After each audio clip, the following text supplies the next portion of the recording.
Good morning, everybody. I'm Kate Meese. I'm an Associate Director at the Local Government Commission. Welcome, everybody, this morning. The Local Government Commission is putting on this event, the 4th Annual Statewide Energy Efficiency Best Practices Forum, and we're pleased to have you all in attendance. This is by far our highest number of participants so far, so glad to see that this event is growing and we're getting more interest, so thanks all for being here. We're putting this conference on as part of the Statewide Energy Efficiency Collaborative, working with the 4 investor-owned utilities, ICLEI, and the Institute for Local Government. So we're all pleased to be able to share in this event. So I'm going to jump right in. We have a couple morning speakers that we're really pleased to have with us. They're busy folks that need to move on to board meetings and other important events. So I'm going to just dive into introductions, and then we'll do additional welcoming after. So Elisabeth Brinton is the Chief Customer Officer for the Sacramento Municipal Utility District. As Chief Customer Officer, Elisabeth runs SMUD's $1.2 billion retail electric business, including customer operations, services, and programs such as energy efficiency, renewables, and advanced energy solutions. In addition, her role includes corporate strategy, brand, marketing, communications, and economic and community development. She joined SMUD's executive team in 2008 after serving as an executive in the clean technology and manufacturing sector. Earlier, Elisabeth was a founding executive team member of LoudCloud, an successful entrepreneur in Silicon Valley. So we're pleased to have Elisabeth with us today. Thanks, Elisabeth.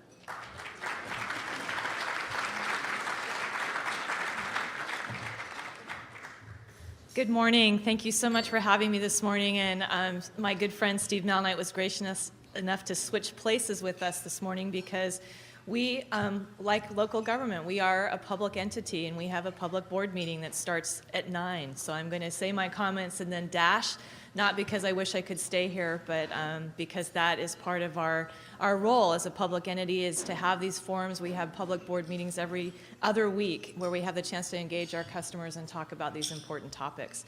So energy efficiency. I really want to do a shout out for energy efficiency. Energy efficiency, I think, is one of the most important tools that California has in its energy and climate toolkit.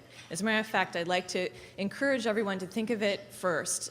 In policy, we've talked about having a loading order for a long time in California, but it somehow has ceased to kind of become sexy because we have lots of other things going on that seem to be much more exciting, much more visible perhaps. So I want to do a shout out for making energy efficiency sexy and cool again.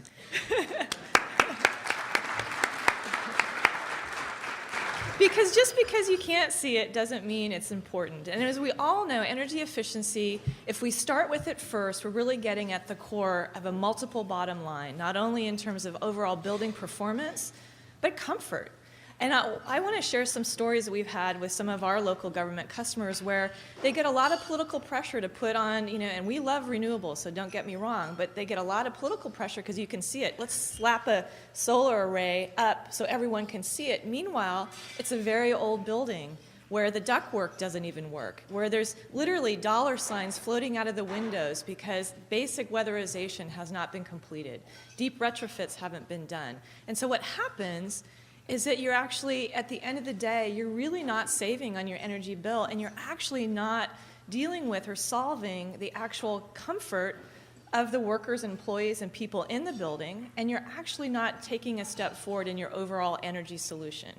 So if we think about starting first with energy efficiency, we're actually, again, accomplishing many things at one time.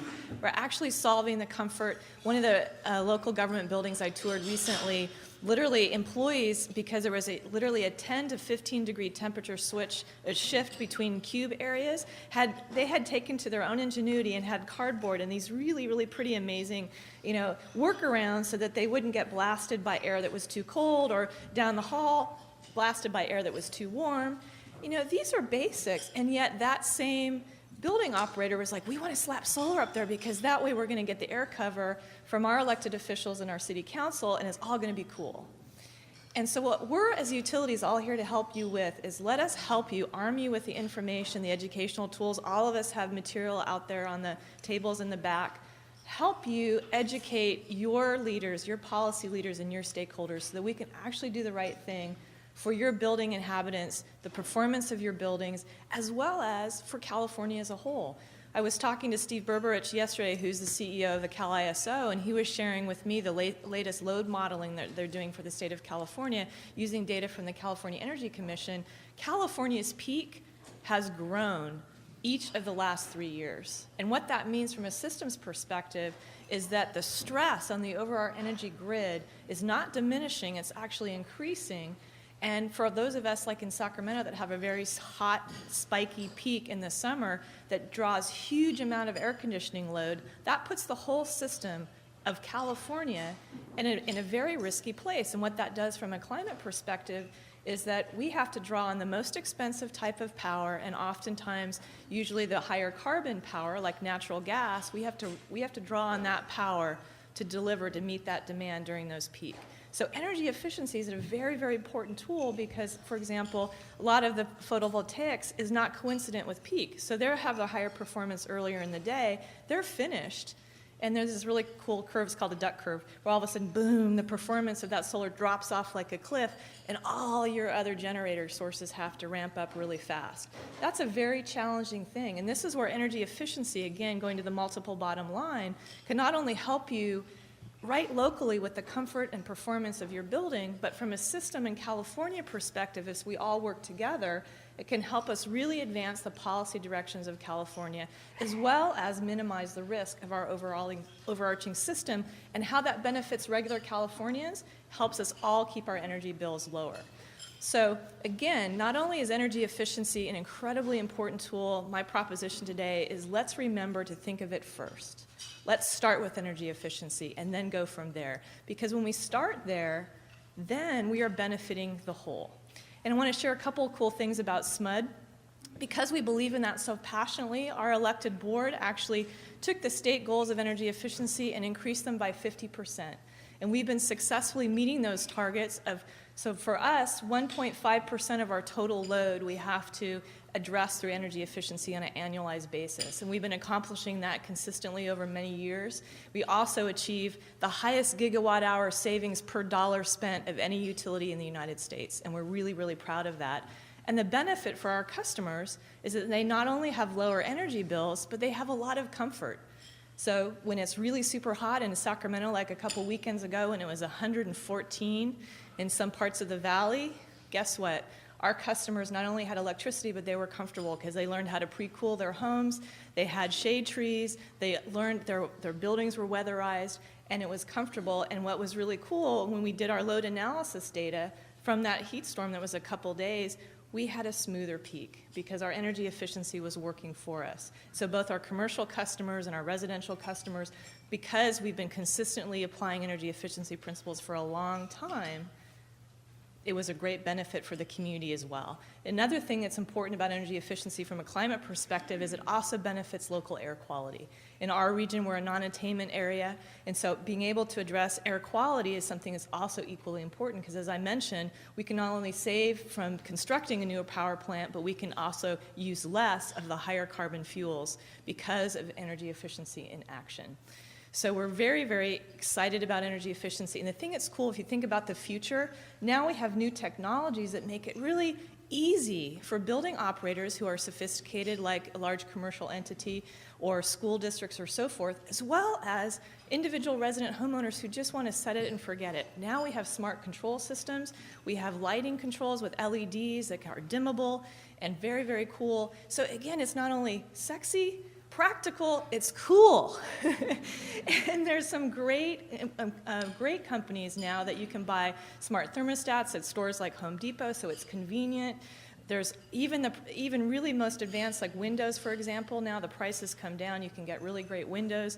There's all sorts of tools available to you, and all of us as utilities in California also have online information now that we have our smart meters, so you can go to whatever your local utility is and partner with them and get energy usage information to help you manage your plant, and then also for residential customers. So all sorts of new tools from education informational tools that give energy managers flexibility and the know-how to run their buildings and systems more accurately, which just right there can begin to save energy right off the top just through simple behavioral changes.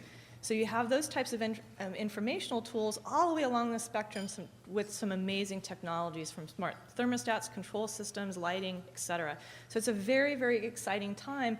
And the other aspect of this is that energy efficiency is very affordable. It gives you the best ROI in the shortest amount of time. So those of you from a local government perspective who are thinking about the budgets and the perennial challenge of making sure that we really have ROI and return on our investment, again, energy efficiency is going to give you the most bang for the buck, because not only is it addressed as an immediate need, it's a permanent solution. So as you improve the performance of your plants and your buildings and your communities, what that does, bless you, what that does is that it actually increases your performance and lowers your energy demand over time. So it's a win-win-win. So with that, I know my comments are short and brief, but I'm going to turn it over to my friend Steve, as I apologize I have to run to our board meeting. But thank you all for being engaged. Thank you all for coming to this conference. We really appreciate it.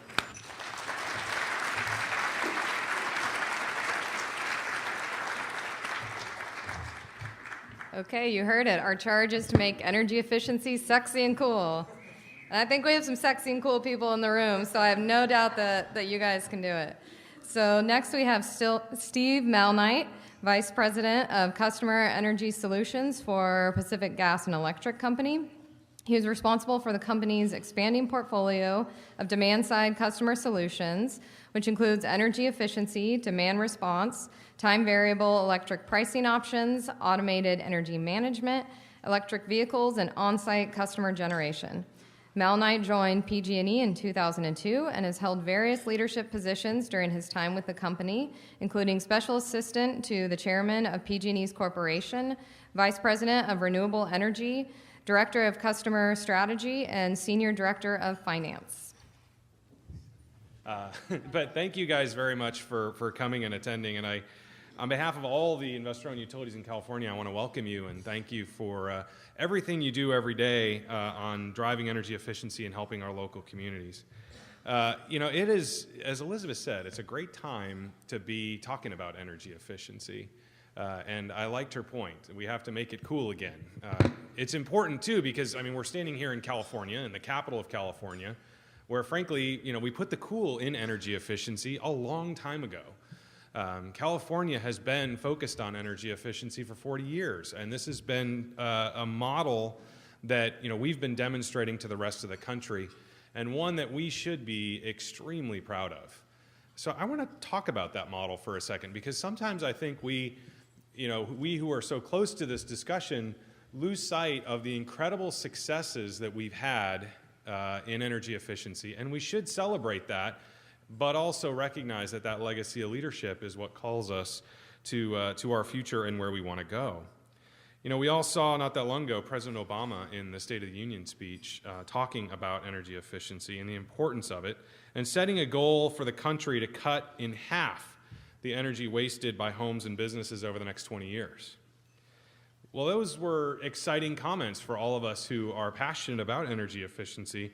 But, for us in this room, we should really be particularly proud of the fact that the California model that we've been deploying has already helped us to get a huge amount of the way towards reaching that goal and that target from the president. That's because of a model that really brings together energy efficiency programs with a huge ecosystem of people from different parts of the industry who are all working together towards that common goal. We've kept that energy use in California per capita flat, while the rest of the country has seen it rise by almost 50%. And that's something that I think we can't forget because it helps us understand where we can go. It's made us a recognized national and global leader, so it also means that the country and the world is looking here for solutions on how we can keep going forward. From PG&E's perspective, we've been committed to energy efficiency for over 40 years. And going forward, we're just as committed as we've always been. For us, and for us as a utility, keeping our energy affordable for our customers, keeping it reliable for our customers, that's at the heart of everything we do. And right at the heart of that is energy efficiency. Elisabeth mentioned the duck chart and the challenges of the future in terms of how we're going to meet the energy needs reliably of our customers going forward. And as she said, energy efficiency is one of the first places we need to go to look to solve that. It's where we are looking. But it's changed a lot. When it started 40 years ago, it was a pretty simple thing. You bought a more energy efficient appliance and we gave you a check. That was a pretty simple deal. It's changed a lot. We still give out checks, but the sophistication and the breadth of what we do to help transform those markets, all of us together, has changed significantly. A couple things I want to mention. For example, today we work directly with manufacturers to engineer their products. We work with retailers to make sure they're stocking more efficient products. We work to educate students and professionals, people who are our future, through curriculum and training programs, and we leverage the analytics and insights that the new data provided from smart meter networks is helping us to attain to really drive innovative approaches to how customers can save money. And it can be simple things. First and foremost is just helping customers understand how they're using energy. And as we continue to bring analytics to the table around that data, we will find even better approaches. One of my favorite examples, and I have to talk about this, is what we've done with televisions. In 2008, all the IOUs, along with SMUD and Western utilities, got together to look at how we could accelerate more energy-efficient televisions in the marketplace. We all looked at these big plasma and LCD TVs that were so cool to go buy, but sucked up so much energy, and said, how can we make that different? And we recognized that going in the old model, buy an efficient one and I'll give you a check, wasn't going to work when a customer's walking into a room full of Best Buy TVs and saying, I want the biggest and brightest one. But when we could work with all the other utilities in the Western region and go to companies like Best Buy and Costco and others who are stocking those TVs and encourage them to make more energy efficient decisions in what they put on that wall, we were able to have incredible success in changing that marketplace. As a result of that, TVs, we helped to reduce the usage of TVs by over 67% from that program. But the other important thing to me that program highlights is a real truth that I think is evident to all of us in energy efficiency, and that is no one person, organization, group has all the answers in this space. It's one of the amazing things we have in California here today, and that is an incredible ecosystem of people and organizations who are committed to help make energy efficiency happen. And we've seen that when partners work together, with each bringing their experience to the table, we can accomplish truly amazing things. And our local governments are one of the most important partnerships that we have. In terms of the scale and reach across California, they're one of the biggest parts of what we need to do to be successful. And when we work together, we've been able to show that we can drive significant energy efficiency in our local communities, with our constituents and with our customers, and accomplish a lot more than we could when we were on our own. To me, one of the unique things about both of our businesses, if I can use the term, for us in the utility industry and for all of you in the government services, is that we actually live and work and are neighbors with our customers. We are an integral part of the communities in which we serve. Obviously, that's true for government services. It's also true for utilities. Utilities have been a part of the communities for over 100 years and helped to build those communities. When we put together that knowledge and commitment of experience around energy efficiency, understanding of local issues and needs, understanding of local goals and what customers are looking for, we've been able to accomplish some incredible things. Our local government partnerships were formed really under that premise, that working together, we can accomplish a lot more than we could working apart. Just in the last 3-year regulatory cycle, I want to throw out some statistics. Our partners, our government partners in the PG&E service territory, served over 9,000 business and municipal agencies, saved 434 megawatt hours and 5.6 million therms, produced 231 GHG inventories, and 57 climate action plans. Those are just the ones in partnership with PG&E. It doesn't even count the ones that were done independently. A couple other great examples. I want to highlight the 5-City 5-Day campaign in Fresno County. This campaign targeted small businesses and municipal facilities in 5 small and rural communities in Fresno County. The idea for the campaign came from and was from the government partners. They realized that the area faced a really unique challenge in marketing energy efficiency because accessibility and low business populations.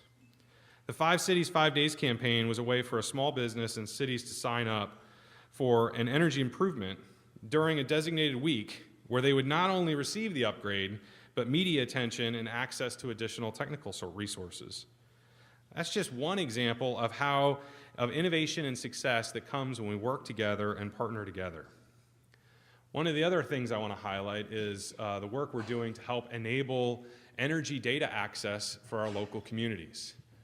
You know, in the old model, I think we've recognized there's challenges in making sure we have protect customer privacy, but also help communities accomplish their goals and use this vital information to make sure we're working on the right things. We also, though, didn't just want to turn over thousands of lines of spreadsheet code that can be difficult to do. What we're trying to do is partner together to understand what those goals are and how we can help provide the real insights that drive action, not just the data. Data by itself is almost useless. Insights help us take action and do the right kinds of things. Today, on our website, our local communities can go and access their energy data to help them solve their problems. Over 50% are doing that, of all our local communities are doing that today. Over 300 individuals are signing up to actually go to our website and pull real data that they're using in their day-to-day jobs to help achieve their local goals. This is an incredible accomplishment, and I think going forward, there's more we can do there, but it really depends on us working together and talking together about what the needs are so that we can help solve each other's problems. I also recognize that in addition to EE, we're here to talk about climate and climate action planning, which is another incredibly important topic for both of us. I want to highlight a couple things that we've done at PG&E to help with this. We are very proud of the fact that at PG&E, over 60% of the energy we deliver is carbon-free. That's a great accomplishment and something that is really unparalleled as you look across the country. We also have one of the largest private hydroelectric systems in the country and over 85,000 solar rooftops, more than anyone else in the country. It's nearly a third of all the solar rooftops in the U.S. We also have plans in place and contracts in place to help us meet the 33% RPS goal, which really will help move us forward in 2020 on achieving those climate goals in the state. Second, I want to highlight a program that we were really excited to reach a settlement on, which was our Green Option Program. This is a program that's before the CPUC right now. And since Mark's in the room, I probably have to be a little careful how I talk about it.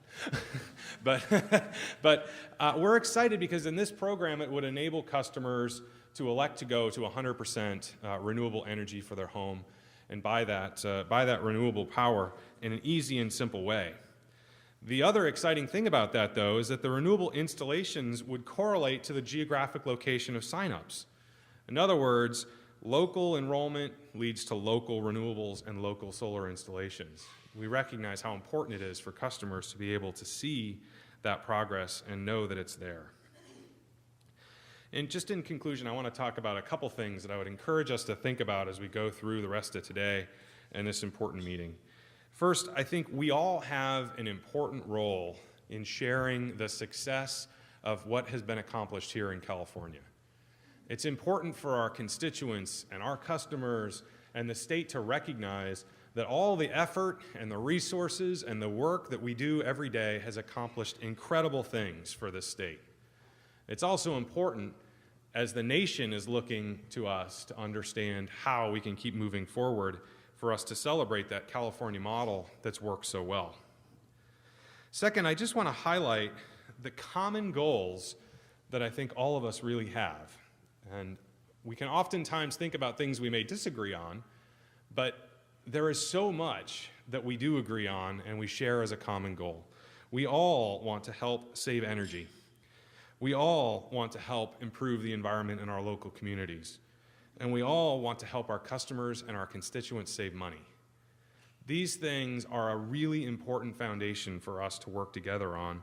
And the utilities, all of the utilities in the state, are your partners in achieving those goals. Finally, I just want to encourage us all to increase our discussion around what more we can do. Help us as the utilities and your partners understand your local goals. When we can understand each other's goals better, we can find better and more innovative solutions to solve them. We do face big challenges in the state. We've got big climate goals. We've got big goals around energy efficiency improvements, and we've got big challenges in terms of operating a system that's going to look very different in the future than it's looked in the past. The duck chart that Elisabeth mentioned is certainly not your grandfather's utility system. We're going to see big changes in the future. The good news is the answers to those kinds of challenges are there. And when we work together, we're going to find those answers and do it in the right way. It's not a question of whether we'll find the answer. The question is, are we going to find the best one? And the best one is going to lie in the collaboration of everyone involved in that ecosystem for energy efficiency going forward. I'm excited to be a part of it. PG&E is proud to be your partner in it. And we are definitely committed to working together in the future to make sure we can keep achieving these goals and keep the California model as the one that the rest of the nation and the world is looking to understand how to do it the right way. So I think this meeting is a great start for us today, and I'd encourage everyone to have a great discussion, and I hope you have a wonderful day today. Thanks a lot.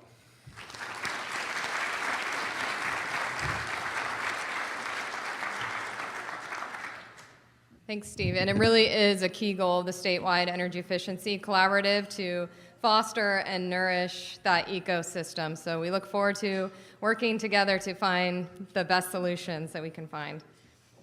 So I did want to just take a few minutes to provide some welcoming remarks and to really thank staff that have worked so hard on this event. In particular, we have a couple here, Tara Vang, Melissa, who's outside probably at registration, and Michelle have all contributed quite a bit to making this event happen.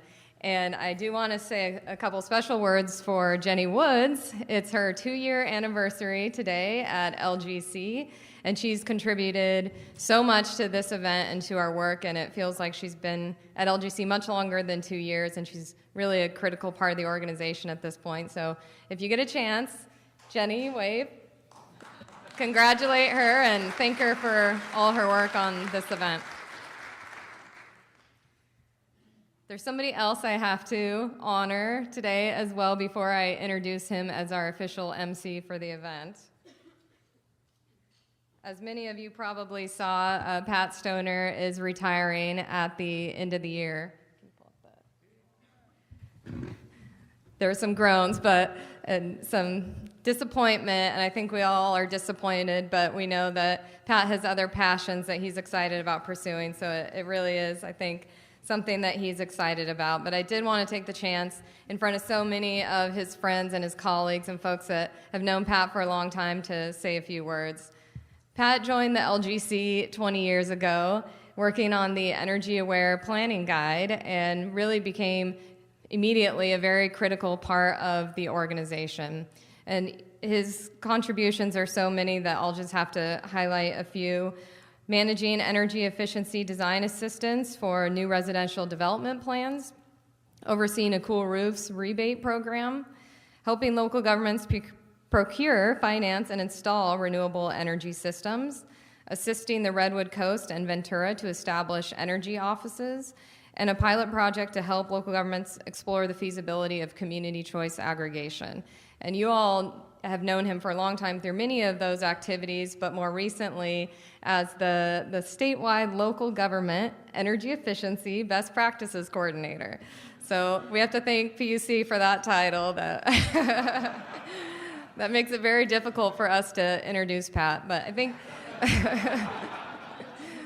you all knew him long before that, and really this position was perfect for him because of the vast networks he's created, because of his famous listserv that I'm sure most of you are on, and if you're not, get on it, because of the currents and the other ways that he's been able to bring you all together through these networks and to provide information. And I have to, this is LGC tradition for those that are not as close to our organization, to do a poem. So I had our resident poet, Aaron Hauge, write a poem for me to present today. Ode to Pat. Today we'd like to honor our Pat, friend, coworker, oh much more than that.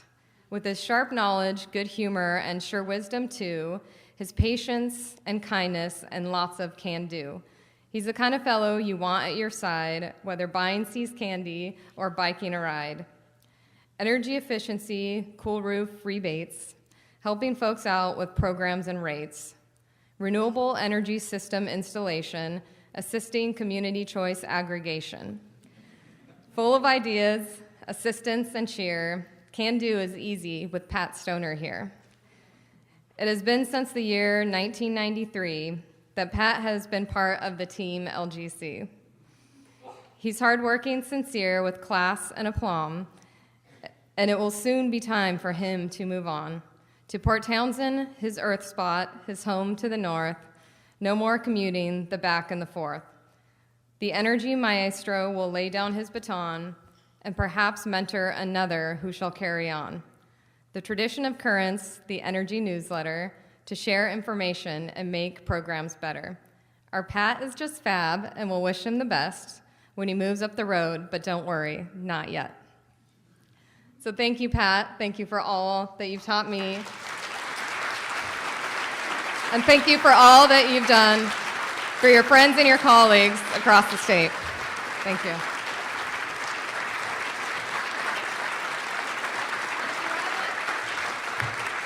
If you haven't signed it yet, please see this in the hall.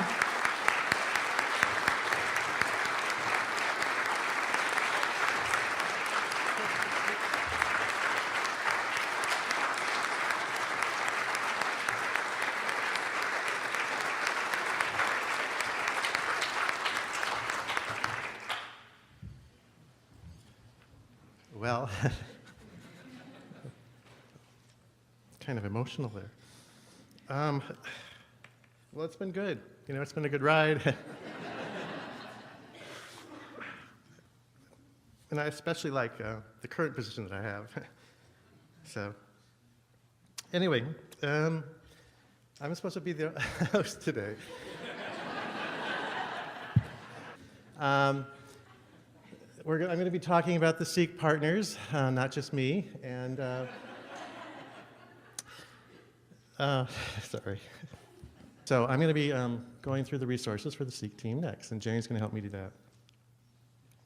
So LGC first. LGC, of course, is the organizer for this forum for the statewide local government energy efficiency meeting, which happened yesterday, and also for the all of the investor-owned utility meetings with their local government partners.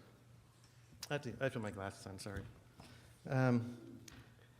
They also organize webinars. They've done that for the last couple of years. They're doing a couple of statewide webcasts, which we talked about yesterday, because I'm going to be participating in one of those for sure this year, coming up on trying to update the local government chapter of the strategic plan.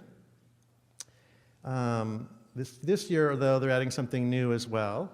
They're working with, they're trying to share inspiration and innovative ideas with local elected officials. That's a new part of the SEEC partnership for LGC, and with city and county managers to build support for the energy efficiency efforts and greenhouse gas reduction efforts in their communities. They've got some ideas already on how they want to do that, but if you have any other ideas, please see Kate and Jenny about that. They're looking for more ideas to make that happen. They're really glad to have you all here. I am too, of course, today, and hope you really enjoyed today and yesterday if you happened to be here yesterday as well. Next is me. My position was created by the PUC, and I started work in 2010. I was the first person to do it. I do an energy newsletter, if you don't know that. I've been doing that for about 14 or 15 years. It's called Currents. It comes out quarterly, and I'm always looking for stories for Currents. As part of my job, I'm doing best practices, energy efficiency best practices case studies, and I've got about, 16, 17 of those done. But I'm always looking for stories there too. So please let me know. As part of my job, I'm tracking how well local governments are doing towards meeting the goals of the strategic plan. Local government, or not local government, there's a local government chapter, but the statewide. I'm sorry, I'm a little bit emotional still. I wasn't expecting quite that, but anyway, I'm tracking those. Your work on the goals of the strategic plan. I have a website, like so many people have a website. Most of all my resources are up there as well. So go visit that, please. ICLEI is next. So ICLEI has been doing a lot of stuff. It's all free now under the SEEC partnership. They've developed some software tools, on-demand trainings, guidebooks, and templates for all kinds of local government, for every local government in California. It's all free to assist in each of the stages of the climate action planning process. You don't have to be an ICLEI member anymore to get these resources. They've got online software tools for conducting greenhouse gas emission inventories, forecasting emissions, and developing greenhouse gas mitigation measures. They also have guidebooks on setting greenhouse gas emission targets and templates for inventory reports and climate action plans. How many people here have used ICLEI's services through the SEEC partnership? Yeah, I think they're a really big reason why there's so many climate action plans being adopted and implemented here in California through the partnerships as well. You can go get all that stuff for free at californiaseek.org. And just this week, we got an email yesterday, we've been working with, all the SEEC partners have been working with ICLEI to revise the way it looks and the way it works. So it's going to be a lot easier to find things there than it used to be. And there's also kind of a new resource library that's there as well. Okay, Institute for Local Government. It's the nonprofit research arm of the League of California Cities and California State Association of Counties. Its main SEEC activity is the recognition program, the Beacon Award, local government or local leadership towards solving climate change. And as of today, there are 48 cities and counties who are participating in the Beacon Award. And if you're from one of those cities or counties, we'd like to have you stand up and get some recognition for being part of that program.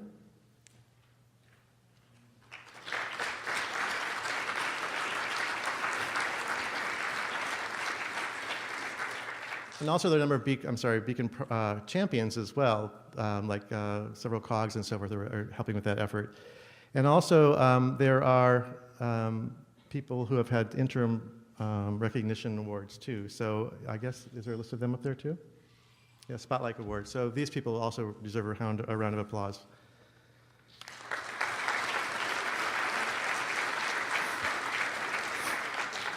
And for the people that are Beacon participants, if your city manager or city council is going to the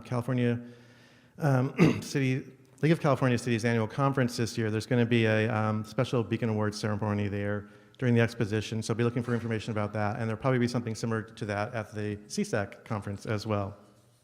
So we're really pleased to have two commissioners here today, one from the Energy Commission, one from the Public Utilities Commission. So first we have Andrew McAllister. He was appointed by Governor Brown in May of 2012 to serve as a commissioner for the California Energy Commission. He fills the economist member position on the 5-member Energy Commission. He has over 20 years of technical, programmatic, and policy experience in the fields of energy management, efficiency, and renewable energy. He's worked with utilities, state and local governments, and industry in California and in many other countries across the world to enhance energy services and improve their sustainability. He's published on various energy topics in academic, trade, and popular journals. He holds an MS and a PhD from the Energy and Resources Group at UC Berkeley, and he's a returned Peace Corps volunteer. Welcome, Andrew.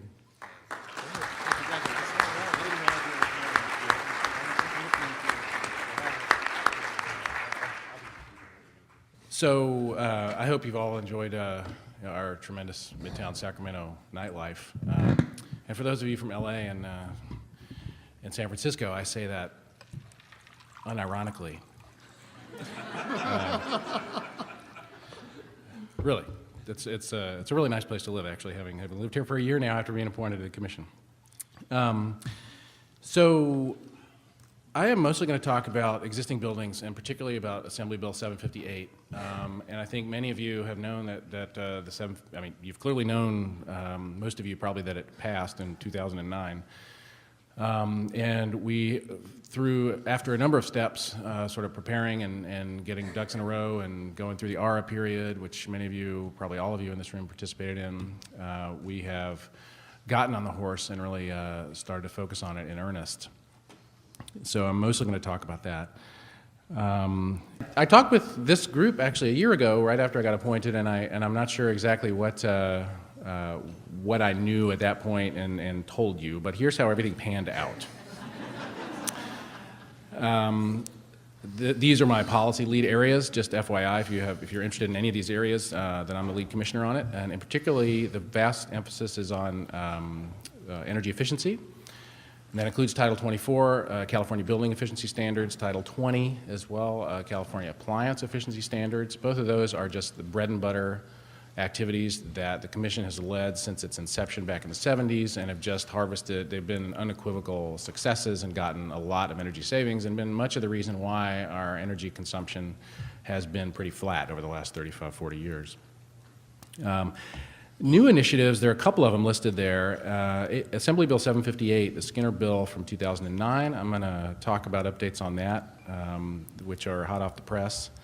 And then just mention Proposition 39, which is sort of should be flashing, breaking news, because that, in the budget deal, the details, the structure basically of that program got worked out, and so we do kind of know generally how it's going to look, but obviously we haven't even rolled up our sleeves to deal with the actual implementation. I just kind of want to give you a preview of that. I'm also the lead on natural gas markets, which mostly is forecasting in the Energy Commission context, and I'm leading the 2013 Integrated Energy Policy Report. Particularly excited about looking at demand response, which is kind of a topic whose time has come, and we're trying to work through some of the issues there. Within the IPER, not that the Energy Commission really has sort of core jurisdiction in that area, but the IPER is a nice platform to convene and have some of the discussions. Because after all, demand response is number one in the loading order, alongside energy efficiency, and it is a resource we really need to be looking at to solve some of our need for resource flexibility and stability and adequacy of the grid. And then I'm on a few siting cases. So Assembly Bill 758, you can read the language there, but it's all about existing buildings. And it calls out a number of tools and approaches we can use or recommend.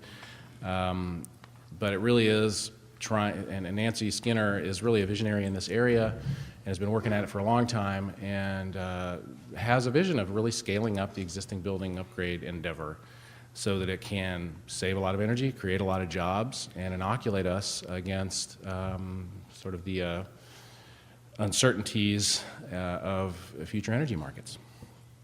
And I think everybody in this room, as Pat said, everybody shares that goal. And I think Steve Steve said that. Everybody shares that goal. We got to figure out how to do it better and at a greater scale. So the big announcement, many of you may know this already because you may be on the listserv, but the AB 758 draft action plan is now on the street, went out on Monday.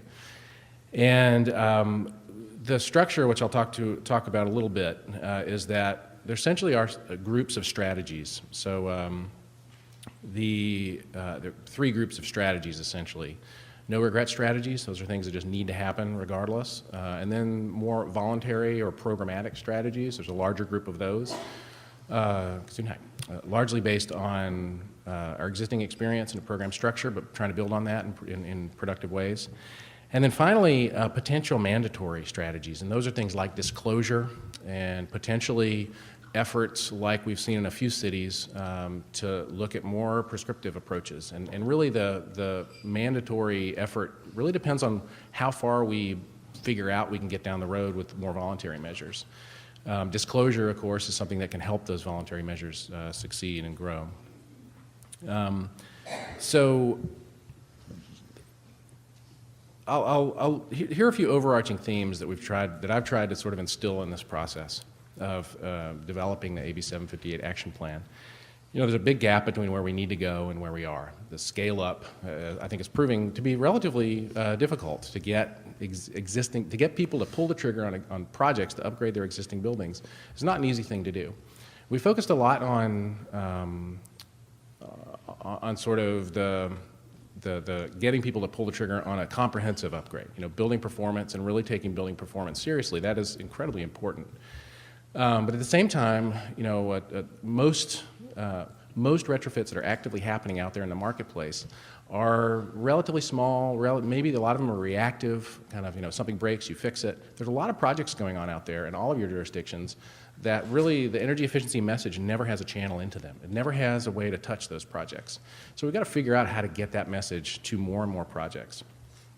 Also, you know, I am painfully aware, having worked on the other side of the ARA programs as kind of a recipient implementer,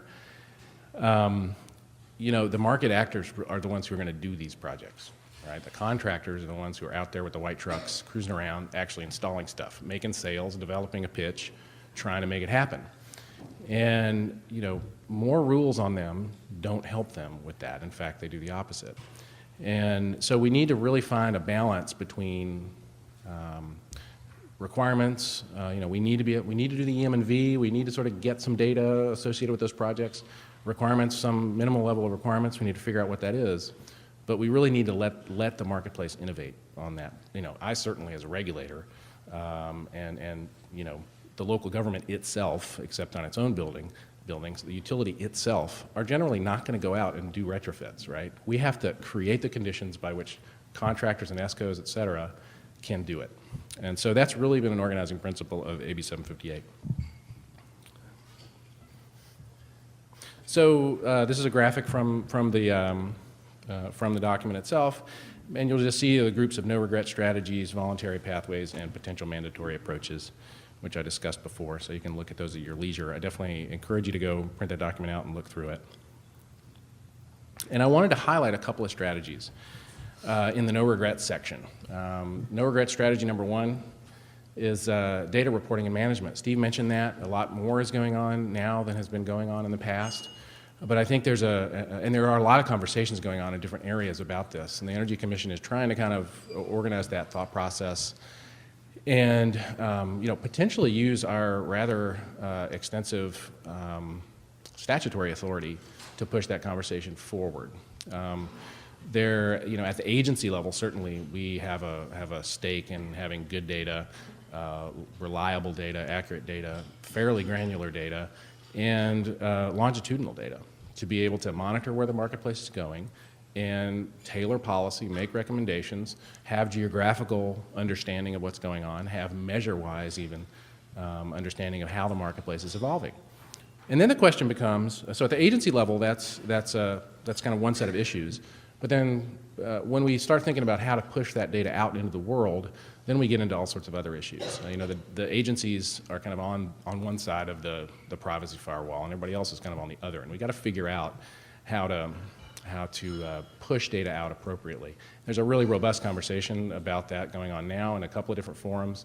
The PUC with its Thought Leaders Forum is helping out push that conversation forward.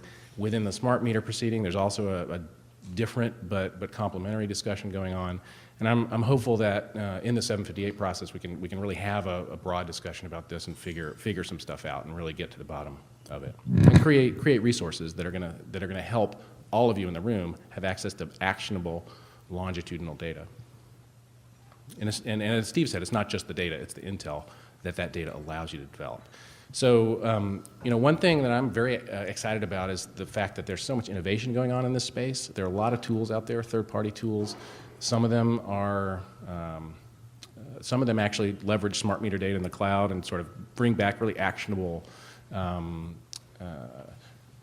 prioritized lists of measures, and really the amount of intel they can kind of, with customer consent, can develop is actually pretty impressive, and it's increasing every day. So I'm really excited to sort of push those tools so that customers can work with these tools at a fairly low cost and get some good results.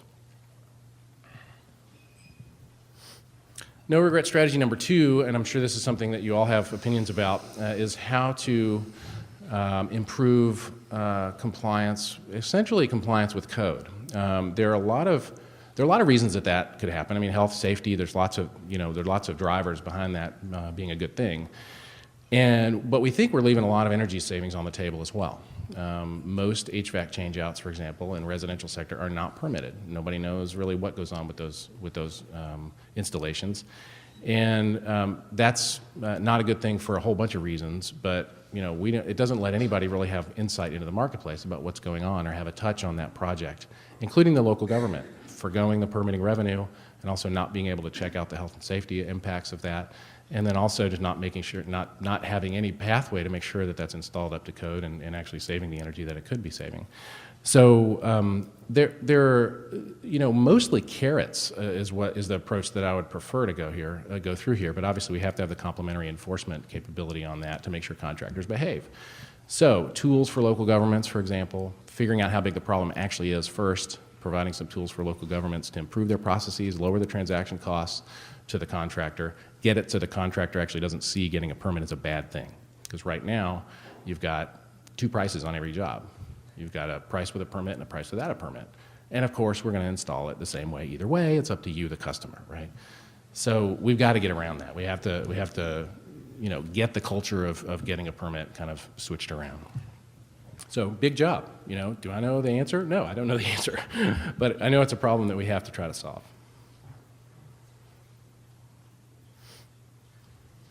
So I want to give you all a heads up that there are some workshops next week about the draft action plan. They're all next week, 3 of them, San Francisco, Fresno, and LA, Monday, Tuesday, and Friday. They're all going to be WebEx enabled, so you don't have to actually be there. It'd be great if you did come. I mean, the more the merrier, really. The agenda is not the same for each one, so look at the agendas online. There are a lot of topics to cover, and we've broken it up in ways that seem to make sense for those particular areas, but make sure that your topic that you want to look at is the day you want to call in.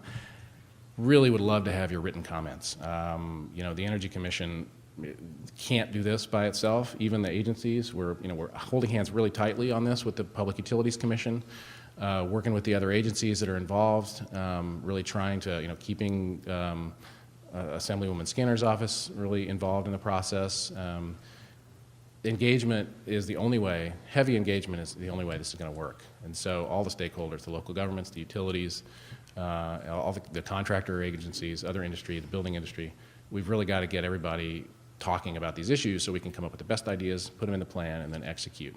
So one of the big jobs is going to be to have the best initiatives that we've begun to identify here and explain, have the best ones bubble up. So we really do depend on engagement from folks out there in the world beyond the walls of the agencies to tell us what you think is going to work. So really critical. So there's the resources on the web.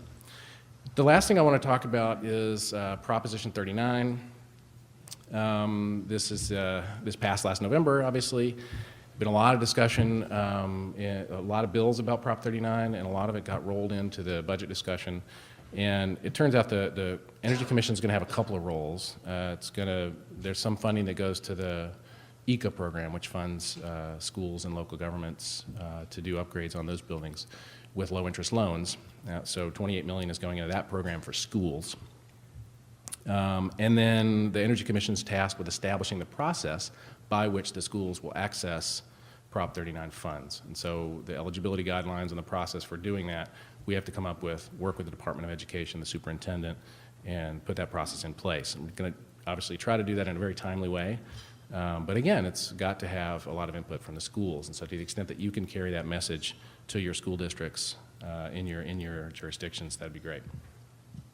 And then the monitoring of the projects, again, trade-off between how much data you're going to require them to give, how onerous the requirements, and the getting in and getting the project funds, doing the projects, and the reporting requirements. So we're going to try to have a good balance there. So those are the things I really wanted to talk about, and I'm happy to take questions. I thought those were the most relevant for this audience and for kind of the update on what's going on in California, but happy to take questions about those or any other things. So thank you.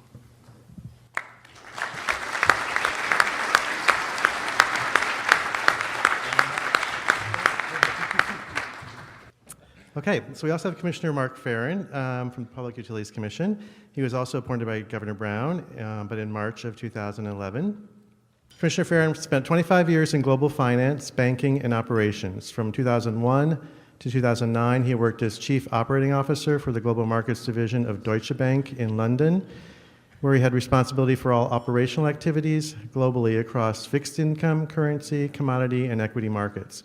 Before joining Deutsche Bank, Commissioner Ferron was a vice president at Salomon Brothers from 1994 to 96, and was a vice president at Bank of America from 1986 to 1994. Immediately prior to his appointment at the PUC, he was a senior partner at the Silicon Valley Social Venture Fund and a board fellow of the New Teacher Center. Commissioner Ferron holds a BS in mathematics from the University of Notre Dame and a master's degree in economics from Stanford University. So please welcome Commissioner Ferron.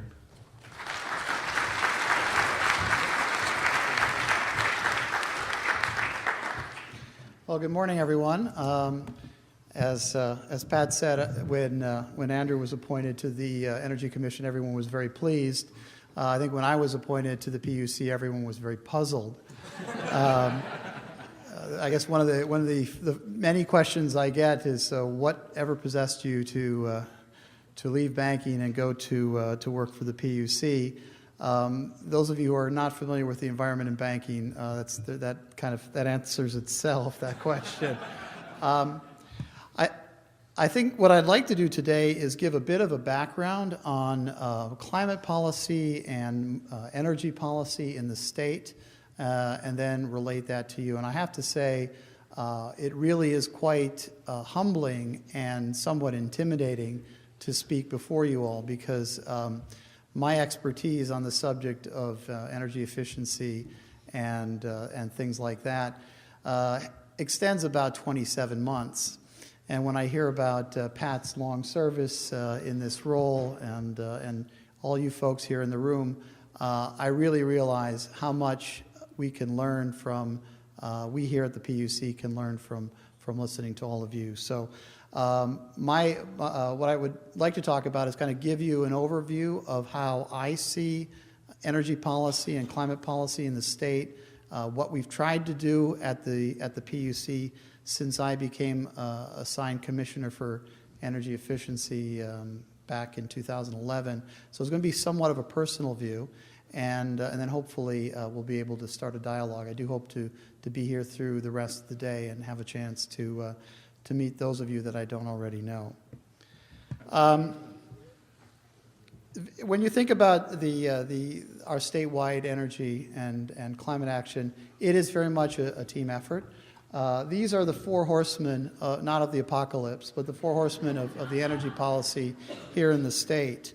I think it's fair to say that we've been trying very, very hard, I think for a long time, but particularly accelerating this over the last several years to, as Andrew said, hold hands together, to really lock arms in terms of the way that we're approaching energy policy. Each agency has a slightly different emphasis. The Air Board is obviously concerned with air quality issues. The California ISO, on the other hand, is very much concerned with the day-to-day operations of the electrical grid and reliability. The Energy Commission and the PUC together have a much more wide-ranging view across the state. We obviously regulate the three big investor-owned utilities in the state, which account for roughly 75% of electricity and close to 95% of natural gas sales. But across all of these organizations, our focus is on having safe, reliable, and affordable, and most importantly, sustainable energy across the state. And I think it's that sustainability which really marks California. I was at a conference as last Monday, the Edison Electricity Institute, which is the gathering of the CEOs of the large utilities throughout the country, happened to meet in San Francisco. And I felt like I was a bit of perhaps a zoo animal, as folks from Georgia and Texas and Minnesota who appeared with me on a panel all kind of prodded what the heck we were doing in California. And I think it's very clear we do have a different approach. I think it's also very clear that it is that there's a broad consensus within the state, and I also think it's absolutely essential for the country and for the planet that we're successful in carrying this out. We do not have an all-of-the-above energy policy, which is oftentimes talked about, including the president. We are distinctly discriminatory in our approach to energy. We very much are focused on the impact on the climate, and that flows through everything. I talked about the four horsemen, but you folks are really the people on the ground that make it happen. And you know more about climate and energy policy collectively than any of us at the main agencies do. You've been involved in it for a very, very long time. You have deep local understanding of your local economy, the local topography, the unique challenges facing your businesses and your consumers. And it's essential that we leverage that. People have made many references to the loading order. Here it is graphically. As I said, we are discriminatory, and we do set out a priority for how the California utilities meet our energy needs. First through energy efficiency and demand response, then through renewable energy, including distributed generation, and then only after all of those supplies are exhausted are utilities allowed to purchase the clean fossil fuels in California, which are subject to our emission performance standards and effectively have driven out many forms of energy, specifically coal, which is a big part of the landscape in the rest of the country. You can't understand energy policy in the state of California without understanding climate policy in AB 32 and the importance of this. This chart on the left shows where greenhouse gas emissions are projected to go in a business as usual environment, and the lower part of the curve is where it needs to go in order to hit our goals of an 80% reduction below 1990 levels. The role of energy efficiency is extremely important. It represents 15% of all reductions that need to come in the future, and is a critical building block in getting to where we need to get to. But our energy programs are many. There's a reference was made earlier on. Steve talked about the 40-year history of PG&E with energy programs. And over those years, we have built up a very large program. We spend in the region of $1 billion a year on energy efficiency programs at the statewide level. And we touch every sector and every program delivery mechanism you can imagine. And in a sense, it is quite complex to understand. And so when I came in to the commission at the beginning of 2011, there was clearly some challenges. The program seemed to be very complicated.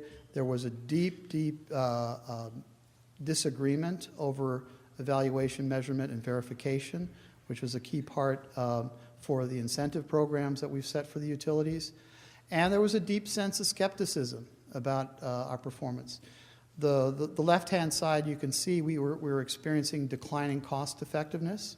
This was brought home to me when I think it was August 2011. I was giving testimony in front of the Energy, Utilities, and Communications group in the Senate, and Senator Rod Wright, who's there obscured underneath the print, I was explaining about cost effectiveness and how having a TRC over 1 was a good thing, at which point he asked me if I was smoking crack. And obviously my testimony was not very successful because shortly after that, the legislature seized the funds from the gas public purpose program and allowed the public goods charge to expire. So it was pretty clear to me that we needed to make some changes. And I guess at the top of this was a realization that we were overly dependent on lighting. So we're getting roughly 2/3 of our savings from light bulbs, and projections of their ongoing effectiveness were dropping off the end of the table. So we needed to change the mix in our portfolio. Equally, very high potential coming from buildings, and as Andrew talked about, this has been very much the focus around AB 758. But the process for making change in the PUC is not an easy one, as I learned. We have this kind of gives you a schematic for how we approach the problem. We do assessment analysis, so then we have a guidance decision, which we issue and in which we lay out guidelines for the utilities as to what we want to see. They go away, they develop the portfolios, they come back and say, here's what we've developed. We then examine that and reach a decision as to whether it meets the standards, and then we go into an implementation mode, and then we start that cycle over again. So it's a very highly legalistic, formulated process. The difficulty, though, is it takes a long time. So process that started in 2006 was running currently when I was appointed and was scheduled to continue. And the first thing that I was met with was, well, if you want to make any changes, we recommend that you do some analysis work now, and those changes will be implemented during the course of 2014, 2015, after your term has expired. Which, I know it's difficult to turn around a battleship, but I wasn't particularly thrilled about doing work and not actually being around to either get credit or be blamed for it. So what we did was we, I think through really many people's effort, worked very hard to shorten the timetable around the decision, effectively to cut the program cycle in half so that we could have some meaningful changes start happening this year and into next year. So let me talk a bit about the main themes of that area. But really focusing on getting the kind of savings we expected would be in the existing buildings. To me, energy efficiency is inextricably linked up with finance, and that's not just because I'm a banker, a hammer that everything looks like a nail. As was mentioned at the beginning by Elisabeth, these investments have great return on investment, great ROI. The problem is they have a high upfront cost, and most consumers, and frankly many businesses, don't have the access to capital to invest up front, and so getting over that hurdle was critical. It was also very important that we supplement the delivery, the management of our energy efficiency programs are 100% in the hands of our utilities, but it was important to broaden the channels that various people could have access to, in particular local governments. And when I first joined, I did a listening tour, met a number of you folks here in the room, and was really struck by your level of expertise and passion for this area. Andrew mentioned promoting codes and standards, but critical through all of this was to encourage innovation in the sector. Andrew talked about the effort to expand the building stock.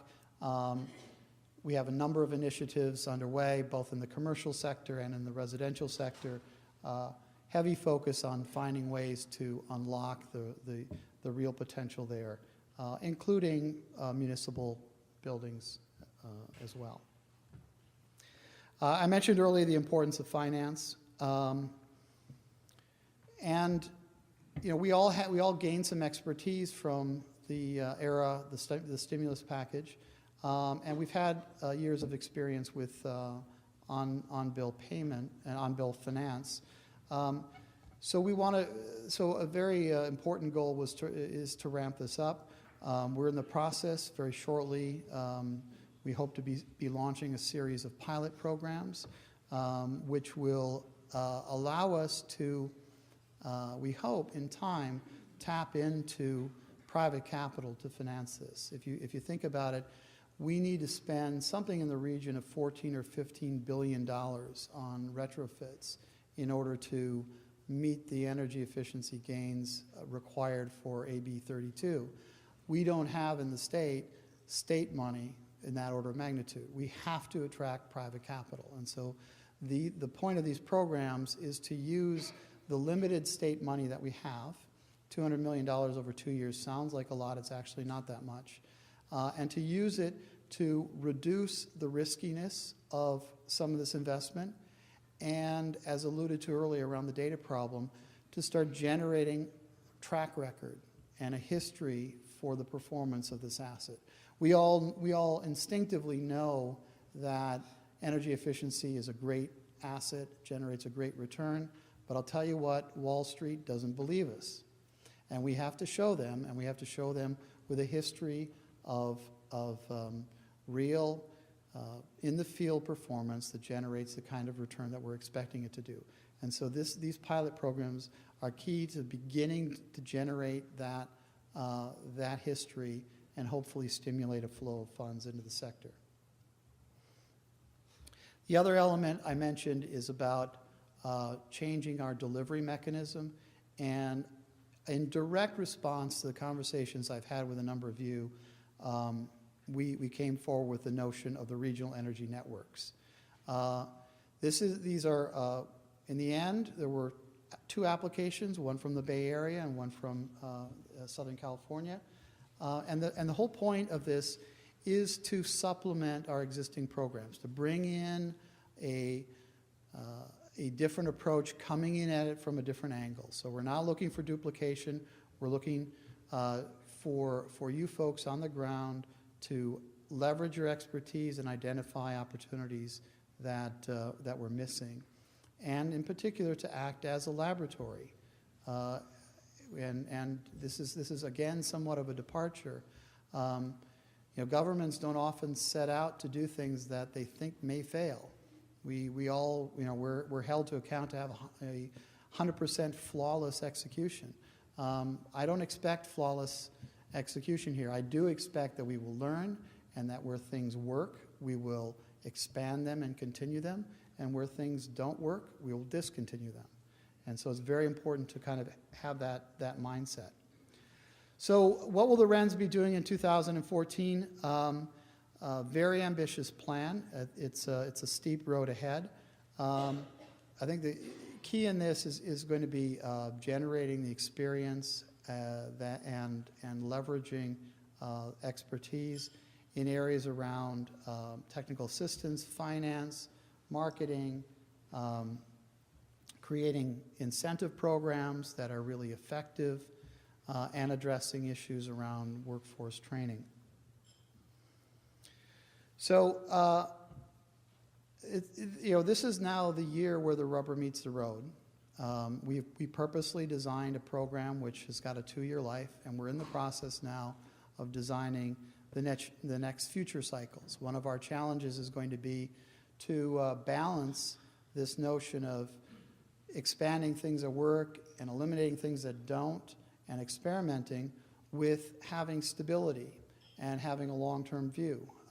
One of the challenges we've faced here is we spend, as I said, $1 billion a year on programs, and yet when we look at long-term forecasts for energy use, a lot of that spending is inherently discounted, and we don't want to wind up in a situation where we have uncertainty in the market, the investment doesn't flow into the sector, and to me the worst outcome would be that we don't believe our own forecasts for energy savings, and as a result wind up building more fossil generation or continue to keep fossil capability around that we wind up not needing. So we're going to be balancing this experimentation with a longer term view.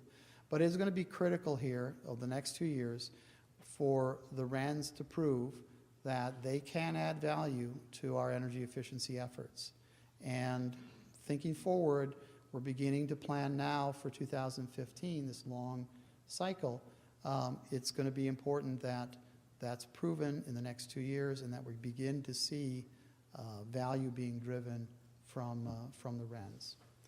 So that's all I wanted to say today, and hopefully we have a little bit of time for questions. You can pepper me and Commissioner McAllister with all the problems that you foresee in this ambitious plan. But thank you very much for inviting me.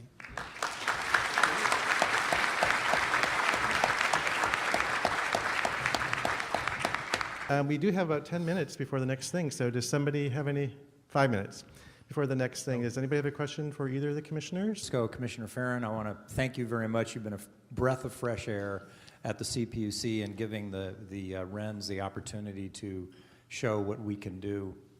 I love the slide showing the compressed effort, and I know that the Energy Division staff has been working very hard and been very stressed to be able to keep the schedule. Was concerned about the 2017 to 2018 gap that you have there in the slide between That's a schematic. Okay, great. That is not a plan. Terrific. That's just a picture. It does highlight a question, and that is, in working with the REN, we've met a number of counties that are starting to work with a number of counties that, when we talk about getting money down to the county level, that they actually have a very difficult time hiring the staff in order to develop the local capacity, just because of the hiring rules, that unless money is kind of allocated and secure over a long period of time, that it's very difficult for them to hire and build that local capacity. So it's something going forward that we're going to be concerned about. And that kind of gets me to Prop 39 and the CARB money.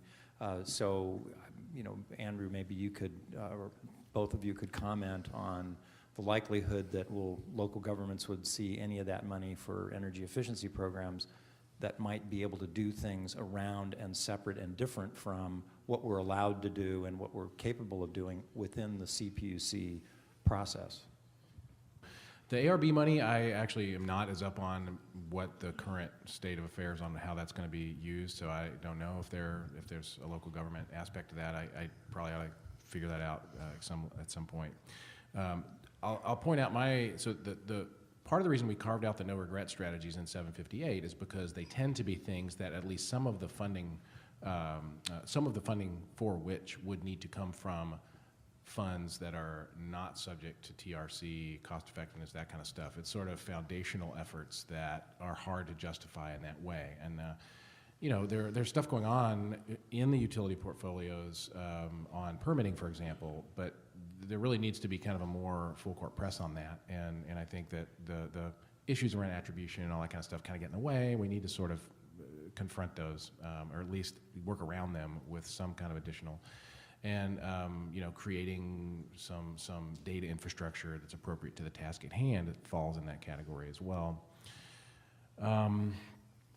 So with respect to Prop 39, the budget only talked really about the first year. It only got specific about how the first year funding, it's a 5-year program, and it's going to get reevaluated, and a similar discussion presumably is going to happen next budget session, next year. So depending on how things go and where the money is sort of flowing well, so far the emphasis really is on schools.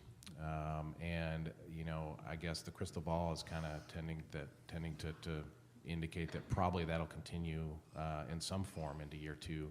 But beyond that, it's really anybody's guess what the discussions are going to look like, because there are a lot of stakeholders involved, and they're going to have ideas about where the money can best be used.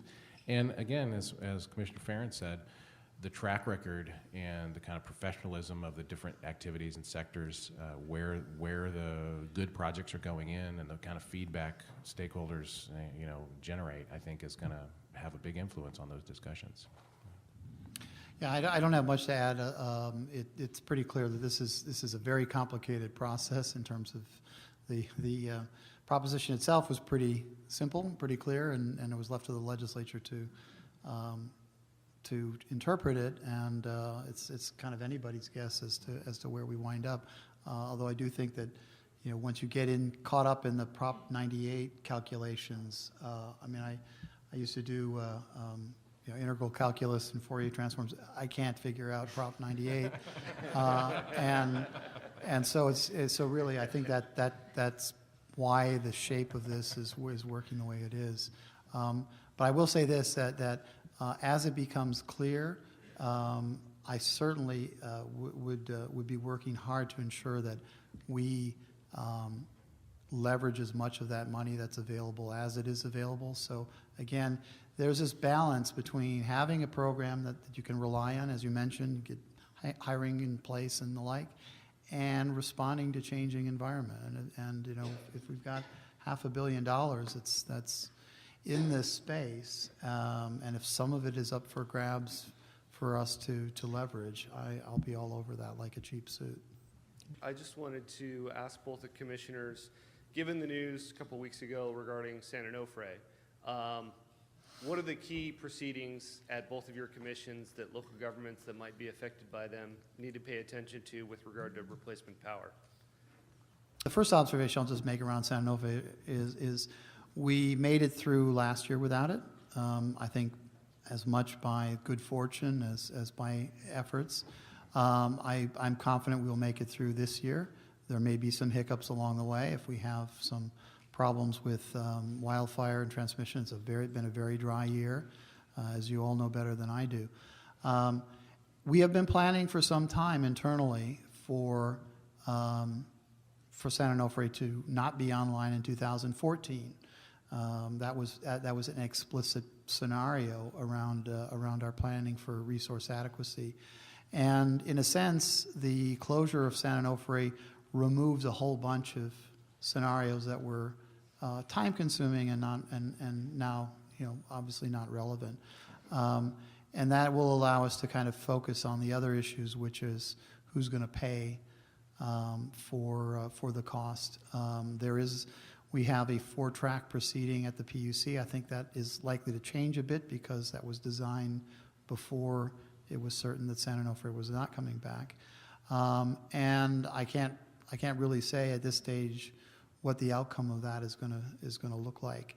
You know, to me, the good news here is that good news in macro sense is Southern California Edison was running both replacement power costs and the costs of maintaining San Onofre on high alert, you know, kind of warm, ready to start as soon as they got NRC approval. With the decision to shut it down, that set of costs go away. So on the whole, now it's not clear who's going to pay for those costs. That's what the proceeding is all about. But it's clear that at least one set of costs are going away. Unfortunately, it means that several hundred people are going to be losing their jobs in the area. But from a macro standpoint, it's a good thing that we're not running 2 sets of books. Let's see, I guess at the Energy Commission, really three topics are relevant for local governments. They're all actually within the Integrated Energy Policy Report, so there's sort of workshops and ongoing commentary about them that'll end up in the IPER. Number one is the forecasting effort. The Energy Commission does the forecast for the electric system going forward, and SONGS is obviously a big, impacts that forecast. And so the forecasting team is working on that. So if you're really interested in sort of, modeling of the electric system in the long-term forecast, that's one place where actually it's very relevant. The second one is the demand response activity that I mentioned, which is there are really 2 reasons for that gaining traction in the last couple of years, and one of which is the likelihood that SONGS wouldn't be there. The other one is the need for flexible capacity, flexible resources for integration of renewables. So demand response is actually really important, and I think it's interesting from the perspective of how globally we're going to kind of make it have more traction and get more traction and be able to respond quickly to needs that the grid may have, but also buildings actually that local governments own and run could take advantage of demand response programs when they roll out. If some of them already do, but the new demand response is likely to look a little bit different, quite a bit different than your dad's demand response. And then also there are a series of workshops in the IPER about the nuclear problem, the nuclear issues. We had one yesterday about spent fuel issues and decommissioning of SONGS, basically, with the NRC and the involved agencies federally and in the state. So the communities around San Onofre and Diablo Canyon, where there's also a lot of work going on seismic and stuff like that, are, you know, definitely, I think, should be interested in that discussion. Great. Well, that's all the time we have. So thanks, Commissioner Ferron and Commissioner McAllister, for being here.